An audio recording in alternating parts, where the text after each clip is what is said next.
मत्सर नावाचा राक्षस दुर्जनांच्या मध्ये नाही, दुर्दैवानी सज्जनांच्याही मनात येतो. म्हणून आपल्या भागवत पुराणामध्ये दत्त जन्माची कथा अशी आली आहे की सावित्री, लक्ष्मी आणि पार्वती यांना मत्सराने त्रास दिला.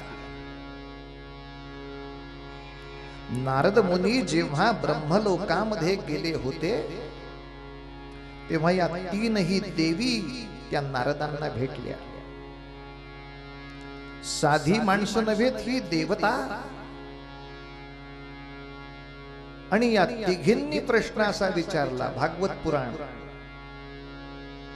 की नारदा, अरे तू इतकी सगळी दुनिया फिरतोस, आमच्यापेक्षा सुंदर आणि आमच्यापेक्षा पतिव्रता कुठं बघितलीस काय?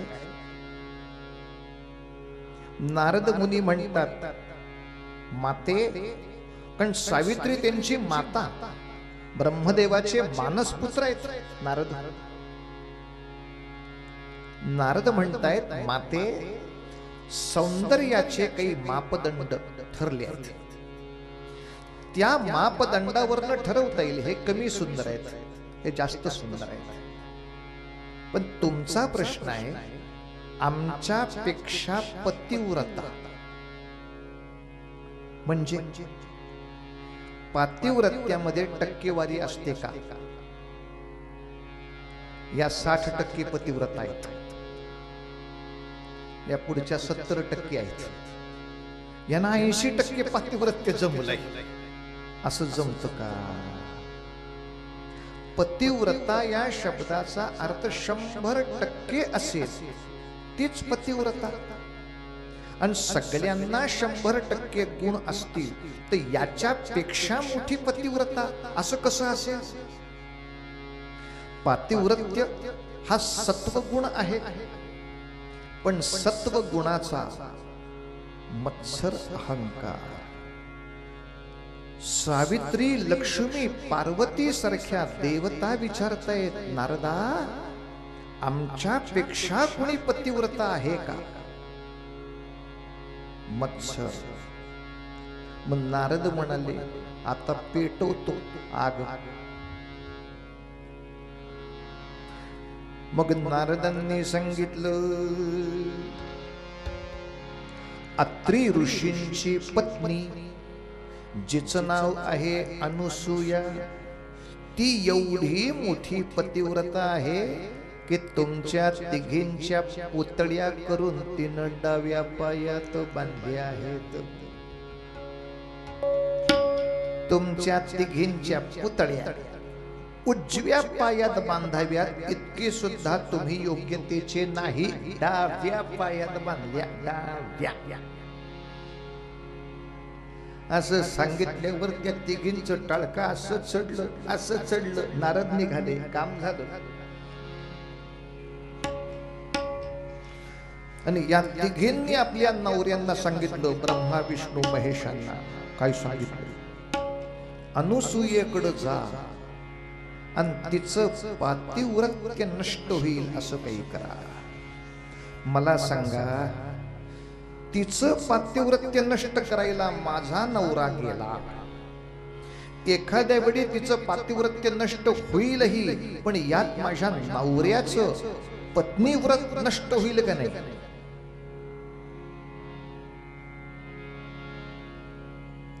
हे बायको, तुझ्या ऐवजी मी कोणाचाही विषयाच्या दृष्टीने विचार केला नाही. हे जे पत्नीव्रत आहे, पातिव्रत्य हा शब्द फक्त बाईसाठीच आहे का? नाही, पुरुषासाठी पण आहे. तेही पुरुषाचं तप आहे. माझे नवरे माझ्याशिवाय दुसऱ्या कोणीच्या सौंदर्याचा विचार करत नाही असे तपस्वी देव.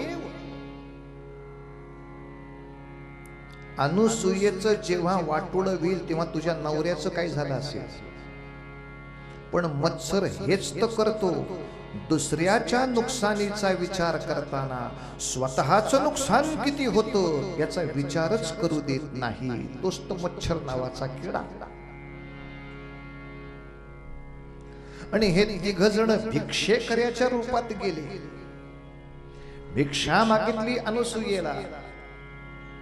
बरं, संस्कार अशी असतात की हाक मारताना आई म्हणूनच हाक मारली, माते. आम्ही भिक्षेकरी म्हणून आलो आणि इच्छा अशी आहे की वस्त्र विहित अवस्थेत भोजन वाढावे. अनुसूयेनं क्षणभर डोळे मिटले आणि त्या भिक्षेकऱ्यांमध्ये ब्रह्मा विष्णू महेश आहेत ते तिनं ओळखलं. सगळे शास्त्रकार हेच सांगतात, दर्शन डोळे मिटल्यावरच होत.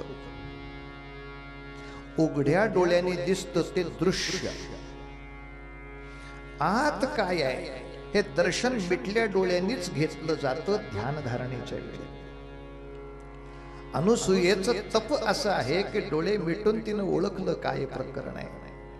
आपल्या पती चरणाचं तीर्थ घेतलं, शाब्दिशी शिंपडलं तिघांच्या अंगावर. तिघ म्हणतात, माते आमची इच्छा तू पूर्ण करणार का? आणि तिनं म्हणावं, थांबा रे लेकरांनो, तुम्ही माता म्हटलात ना मला. आपली लेकरं पानावर बसलेली असताना कोणी आई त्यांना उपाशी उठवेल? जो जेवायला वाढतो त्याची भावना जेवणाऱ्याच्या मनात येते. म्हणून हॉस्टेलमध्ये राहून 10-10 चपात्या पोरं हाणतात पण वजन वाढत नाही. पण घरी जातात सुट्टीसाठी आणि आईच्या हातचं 2 दिवस खातात, 2 किलो वजन वाढवूनच पोर येते. का वाढतो त्याची भावना काय? आईच्या भावनेनं वाढलं ते पोर वात्सल्याने भरूनच जाणार. काही लोकांना आश्चर्य वाटतं, असं पाणी शिंपडल्यावर कुठं माणसाचं पोर होतो का? का नाही होत? जर पाणी प्यायल्याने माणसाचं जनावर होतं 31 डिसेंबरला, ते पाणीच आहे की.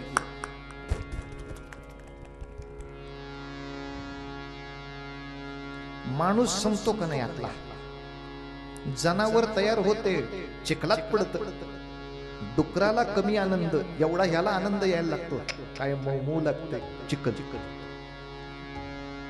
शेजारच्या डुकराची शेपटी कुरवळतो, त्याला वाटतं बायकोची येणीच आहे.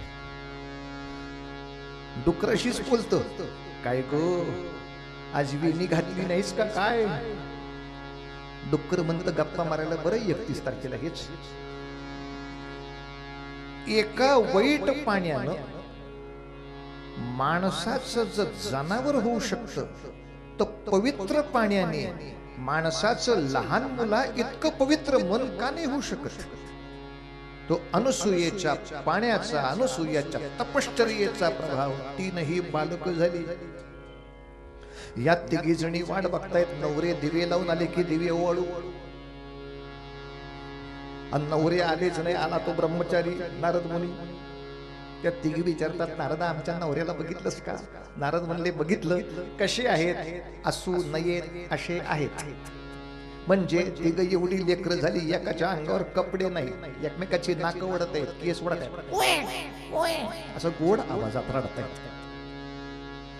आमच्या नवऱ्याची बाधा करून टाकली, जा बघा. 3 जणी आल्या अनुसूयेकडे, म्हणाल्या, आमचे नवरे कुठे आहेत? अनुसूया म्हणली, काय पोलीस चौकी आहे का? हरवलेले नवरे शोधून मिळतील अशी माझी पाठी लावली आहे का? तुमचे नवरे गेले, मी कुठे शोधू त्यांना? अहो ते भिक्षेकरी नव्हते का आले? अगो बाई, तुमचे का नवरे ते? झाली हजम सोळाने. तुमचे का नवरे ते? कळली त्यांची काय का पता येते. हे काय 3 जण एकसारखे दिसत आहेत. 3घांना आपण कोण आहोत याचं स्मरण आलं.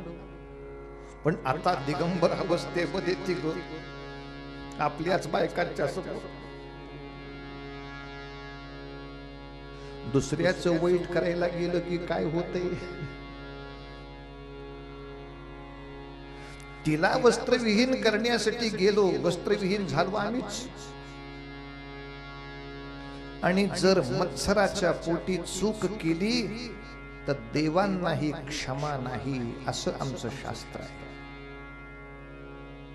अपराध झाला तर देवांनाही त्या शिक्षेतून सूट नाही, शिक्षा भोगायची.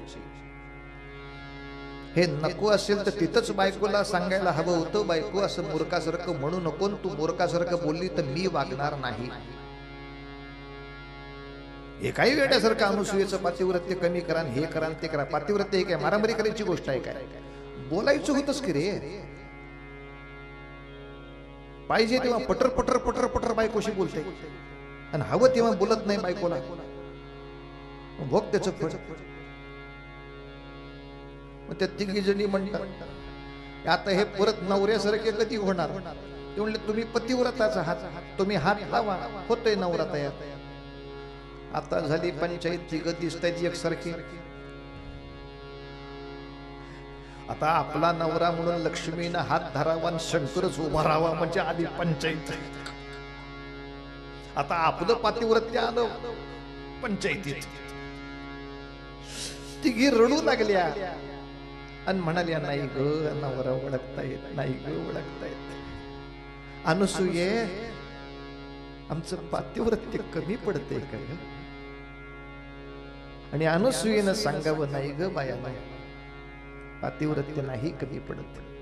पातिव्रत्याचा सूर्य तसाच प्रकाश देतो, पण मत्सराचा ढग मध्ये आला तर किरण पृथ्वीपर्यंत पोचत नाही, त्याचा परिणाम मिळत नाही बायानो. हे मत्सर नावाचं जे प्रकरण मध्ये आलं ना, त्यामुळे त्रास झाला. अनुसूयेनं तिघांच्या मस्तकावर हात ठेवला. तिघजण मूळ स्वरूपामध्ये परत आले आणि या तिघांच्या प्रभावाने, तिघांच्या आशीर्वादाने अत्री मुनींना हा दत्त नावाचा अवतार प्राप्त झाला. त्रिगुणात्मक त्रयमूर्ती दत्त हा जाणा. हा मिळाला कोणाला? अत्रींना. म्हणून तो दत्त अधिक अत्रेय म्हणून नाव दत्तात्रेय. आणि एक वेळ देव चुकले तरी त्यांचा कान धरायचा अधिकार ज्या अनुसूयेला. म्हणून बाकी सगळे देव आणि हे गुरुदेव दत्त, गुरुदेव दत्त. गुरुपदाचा प्राप्ती असणारा हा गुरुदेव दत्त सतत शिकवतो. मत्सराचा नाश झाला तर दत्ताचा जन्म आहे. जिला असूया नाही, न असूया अनसूया.